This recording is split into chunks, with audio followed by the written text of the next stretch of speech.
자, 시청자 여러분 반갑습니다. 주렉스입니다. 금일은 8월 15일 광복절 휴무고요. 장도 오늘은 열리지 않는 날입니다. 휴무이기 때문에 오늘 시간적인 여유가 좀 남아서 설명드릴 수 있는 한 종목을 좀 들고 와봤습니다. 앞서 이 영상은 제 매매 기록을 담은 영상이기 때문에 매매 참고만 하시기 바라겠으며, 그래도 도움이 되신다면 구독과 좋아요 한 번씩 부탁드릴 수 있도록 하겠습니다.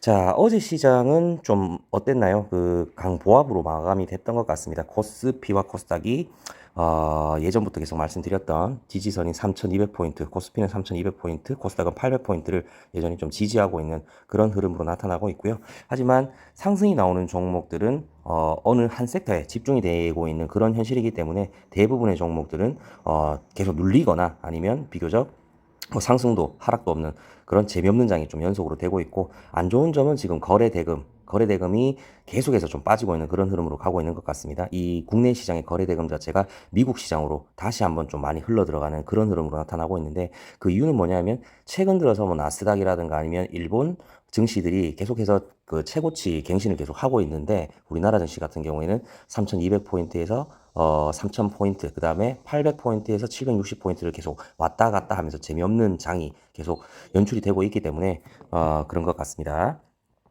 어쨌든 뭐 올해 초라든가 작년 중순, 장선 말에도 국내 시장은 계속적으로 재미없을 거라고 그런 식으로 상승과 하락을 반복하면서 지내왔었지만 결국에는 크게 상승이 나왔었지 않습니까? 그래서 국내 시장도 저는 개인적으로는 중장기적으로는 나쁘지 않게 보고 있다는 거는 변함이 없습니다.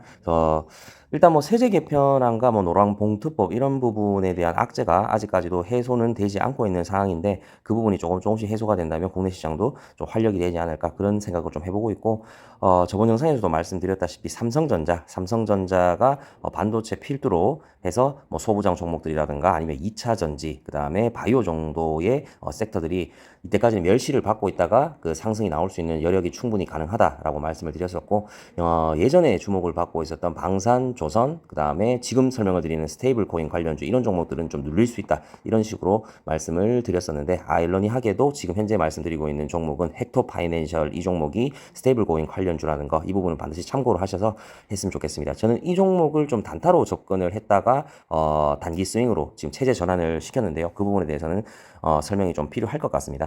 헥토 파이낸셜 이 종목 같은 경우는 스테이블 관련주고요. 스테이블 관련주 같은 경우에는 최근 들어서 강한 힘이 많이 유입이 됐습니다. 2025년 5월 말부터 6월 초 사이에 강한 힘이 많이 집중이 됐었는데, 이때가 이재명 대통령이 당선이 되고 난 이후였죠. 그래서 스테이블 코인 관련주가 어떻게 보면 현 정부의 과제였기 때문에 스테이블 관련주 종목들이 많이 상승을 했습니다. 특히 카카오페이, 그 다음에 다날 이런 종목들이 많이 상승을 했었고, 헥토 파이낸셜 이 종목도 마찬가지로 스테이블 코인 관련주의 대장급 축에 속한다고 볼 수 있겠습니다. 뭐 완전 대장이라고는 볼 수 없고 2등주 정도로 볼 수 있는 그런 종목인데, 지금은 제가 말씀드렸다시피 스테이블 코인 관련주들이 조금 쉬어가고 있는 그런 타이밍인 것 같아요. 그래서 하지만 이 종목은 아직 끝난 게 아니다. 만약에 끝나더라도 한 번의 상승은 크게 한번 주고 이렇게 빠질 확률이 높기 때문에, 아직까지는 이 종목을 보유하고 계신 분들이라든가 아니면 스테이블 코인 관련주들을 보유하고 계신 분들은 한 번의 기회가 더 남았다, 그 정도로 좀 요약을 해볼 수 있겠습니다. 제가 이 종목을 단타로 접근을 한 첫 번째 계기는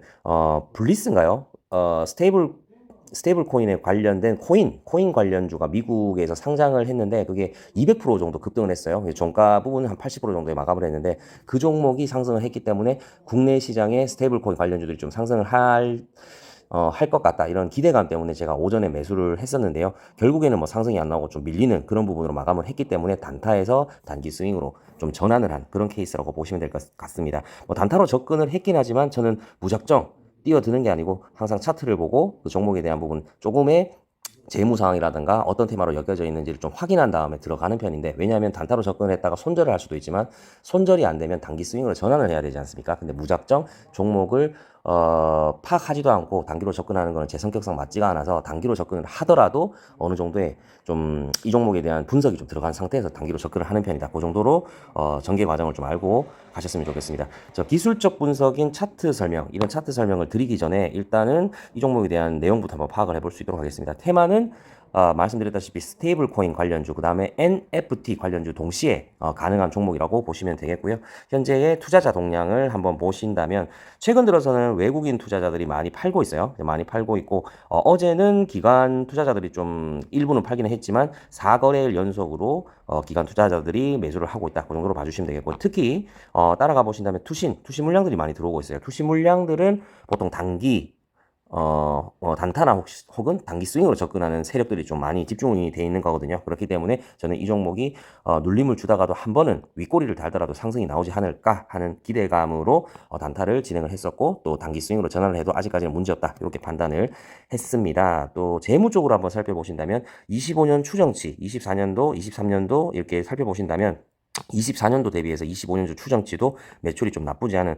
그런 상황으로 가고 있고요. 뭐 영업이익이라든가 순이익, 그다음에 매출액 이런 것도 꾸준하게 늘고 있는 그런 상황이고, 분기로 넘어가 보셨을 때도 2025년 3월, 4, 6월, 9월 쪽으로 왔을 때도 크게 문제없는 걸로 그 정도로 파악을 좀 해볼 수 있겠습니다. 그래서 이 종목의 같은 경우에 종목 정보로 다시 한번 살펴보신다면 시가총액은 1623억 원으로 소규모 종목에 좀 해당이 되고 있고요. 그 다음에 아랫부분 살펴보신다면 최대 주주는 헥토 이노베이션 외 부분이 있는데 한 40% 정도의 부분을 최대 주주로 가지고 있다. 그 정도로 보시면 되겠습니다. 그래서 종목이 굉장히 가벼워요. 가볍다는 걸 유념해 주시고 테마주로 엮여져 있다는 거, 그렇게 봐주시면 되겠습니다. 시가총액이 낮고 테마주로 엮여져 있기 때문에 언제든지 큰 상승이 나올 수 있고 언제든지 꺾일 수 있는 조금 위험한 종목일 수 있지만 테마적으로 가는 종목이고, 아직 스테이블 코인이 한방 상승을 할 수 있는 한 방이 더 남아 있다고 판단을 했기 때문에 이 종목이 접근을 했다, 이 정도로 봐주시면 되겠습니다. 자, 기술적 차트로 한번 넘어가 볼 수 있도록 할 건데요.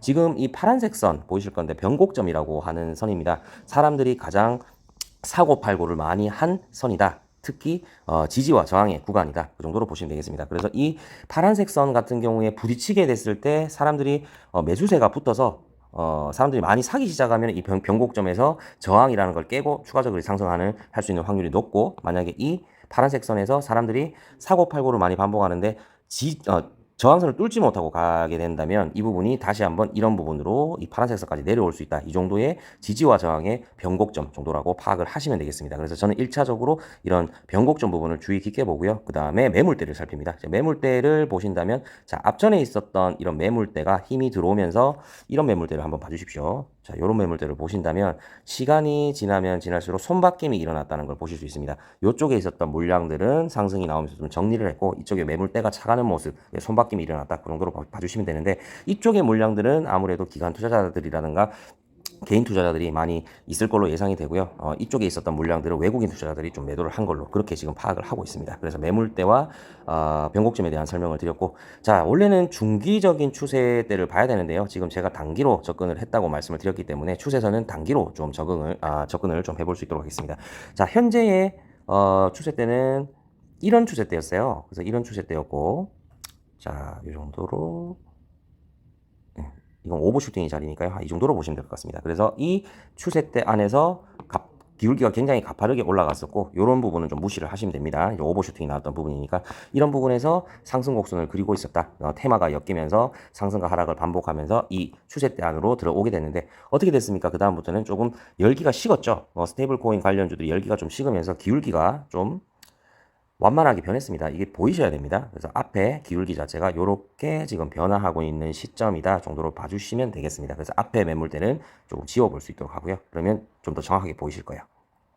자, 그렇게 되면 현재의 추세대가 이 정도의 추세대 정도로 봐주시면 되는데, 추세대의 지금 하단이지 않습니까? 그래서 하단 쪽인 부분이고, 제가 1차적인 매수 자체를 원래는 이런 변곡점에서 매수를 하게 되는데, 추세대를 보면서 지금은 매수를 1차적으로 할 타이밍이다 정도로 봤습니다. 그래서 여기서 만약에 지지를 받고 상승을 한다면 이런 식으로 상승이 나올 수 있는 부분인데, 뭐 10%, 20%, 30% 이렇게 좀 높게 매도를 하는 게 아니고, 저는 간단하게 5% 정도 수익 매도를 목표로 잡고 있습니다. 그래서 이 종목은 또한 윗꼬리를 좀 잘 다는 종목이에요. 그래서 스탑로스를 통한 매도를 걸어놨어요. 제가 주식창을 매번 계속적으로 볼 수 없는 상황이기 때문에 스탑로스를 많이 의지를 하는 편인데, 이 종목도 마찬가지로 언제 상승이 나올지 모르고 언제 하락이 나올지 모르는 종목이기 때문에 매수가 대비 5% 정도의 스탑로스를 걸어놓은 상태다. 그 정도로 보시면 되겠습니다. 1차 매수 대비 상승이 나와야 되는데 어떤 호재거리로 인해서 상승이 나와야 되는데 상승이 안 나왔지 않습니까? 그리고 추세대에 머물러 있는 상태이기 때문에 이 종목은 좀 단기 스윙으로 접근을 해볼 만하다 이렇게 판단을 했고, 여기서 뭐 하루 이틀 정도 있다가 상승이 나와서 5% 상승 매도가 되면 좋겠지만, 만약에 하락을 했다고 가정을 해보겠습니다. 그렇게 되면 추세대 안으로 무너질 수가 있겠죠. 무너지게 된다면 두 번째 이제 지지선은 이 부분이 되겠습니다. 이 파란색 선을 조금 넓게 살펴본다면 이런 부분에서 사람들이 많이 사고 팔았지 않습니까? 그래서 여기가 변곡점이 될 수 있다. 그렇게 좀 안내를 드리고 싶고, 이 파란색 선도 마찬가지 그렇게 보시면 되겠습니다. 그래서 1차 매수는 여기, 그 다음에 2차 매수는 이쪽 파란색 부분, 3차 매수까지 갔을 경우에는 이까지, 이 정도로 보시면 되겠고, 에버리징 매매라고 있어요. 에버리징 매매가 좀 궁금하신 분들은 제 앞 영상들을 참고해 주시면 되는데, 이쪽에 한 방에 몰빵을 하는 게 아니라 스윙으로 전환을 하게 되면 항상 분할 매수를 하셔야 되는데, 분할 매수 방법 중에 하나가 방금 말씀드린 에버리징 매매라는 겁니다. 2차 매수, 3차 매수로 갈 때마다 배수 단위로 담는 건데요. 보통 여기 제가 방금 말씀드렸던 일쪽에서 한 종목 비중에 1,000만 원이 있다면 1,000만 원 중에서 500만 원, 300만 원 이렇게 담는 게 아니라 제일 처음에는 100만 원을 담습니다. 그래서 10%를 담고 나서 상승이 나오면 바로 뭐 5% 수익을 챙기면서 5만 원 정도의 수익을 간단하게 볼 수 있는 상태겠지만, 만약에 밀릴 수도 있지 않습니까? 밀리게 된다면 이 부분 다시 한번 지지선까지 내려왔을 때 배수, 이 100만 원에 2배 내지 3배수 정도를 담으셔야 됩니다. 그렇게 되면 평균 단가가 물을 타는 거지 않습니까? 그러면 배수 에버리징 매매를 하게 되면 평균 단가가 잘 맞춰져요. 보통 이런 식의 평균 매수가가 정해지거든요. 근데 예를 들어서 여기에 500만 원을 사고 여기에 500만 원을 샀다. 그렇게 되면 평균 단가가 여기지 않습니까? 그리고 비중을 다 채운 상태이기 때문에 여기서 만약에 더 눌려버린다. 그렇게 되면 이까지의 지지선 구간까지 왔을 때 살 돈이 없다 이거예요. 그래서 항상 한 3분할 정도 매수를 한다는 그런 계획을 가지고 접근을 하셨을 때는 10%, 30%, 60%, 뭐 10%, 20%, 70% 이런 식으로 담으시면 좀 평균 단가가 잘 맞춰질 수 있다는 그런 부분이 있습니다. 그래서 여기에 100만 원을 지금 매수를 한 상태고, 이쪽에 하면 200에서 300 사이 정도 담을 거고, 마지막 부분에서는 600에서 700 정도 하게 되면 이까지 밀리더라도 평균 단가가 어느 정도 잘 조율될 것이고, 만약에 뭐 상승 기류로 간다고 하면은 이까지 눌리는데 시간이 많이 걸렸기 때문에 저도 단기 스윙에서 다시 중기 스윙으로 좀 전환을 할 수도 있을 건데, 일단은 저는 이 부분까지는 한번 밀릴 수 있을 거라고는 확률상 생각을 해요. 그래서 지금 부분에서 바로 상승이 나올 수도 있겠지만, 이 부분까지는 밀릴 수 있는 확률이 굉장히 높다라고 판단을 하고 있고, 지금 마지막에 변곡점까지는 내려올 수 있는 확률이 시간상으로는 많이 걸리지 않을까, 그렇게 생각이 듭니다. 저는 단기로 접근을 했기 때문에 일단은 두 번째, 지금 보고 계시는 두 번째 단기 그 변곡점까지는 한번 내려올 수 있을 거란 그런 생각 때문에, 그래도 안전하게 100만 원, 뭐 한 300만 원, 200만 원, 그 다음에 한 700만 원 정도로 그렇게 예상을 하고 있다. 그 정도로 봐주시면 되겠습니다. 뭐 어쨌든 간에 제가 말씀드렸다시피 방산조선, 스테이블코인 이런 종목들이 언젠가는 빠질 거예요. 계속적으로 상승한다는 보장은 없습니다만, 한 번의 상승 기회는 남아있다. 계속적으로 상승하는 종목도 없고 계속적으로 하락하는 종목은 없습니다. 그래서 이런 추세 때 부딪혔다가 뭐 이런 고가 부분까지 가주면 좋겠지만, 욕심 부리지 않고 이 부분에서 매수를 했는데 5% 정도 상승이 나오면 매도를 하는 전략으로 그렇게 진행을 하고 있고, 다시 한번 말씀드리겠지만 여기까지 눌렸을 때는 2차 매수까지 진행을 해서 다시 평균 단가를 잘 맞춘 다음 5% 정도의 상승률을 가지고 매도를 할 예정이다. 안전하게 접근을 하겠다. 그 정도로 봐주시면 되겠습니다.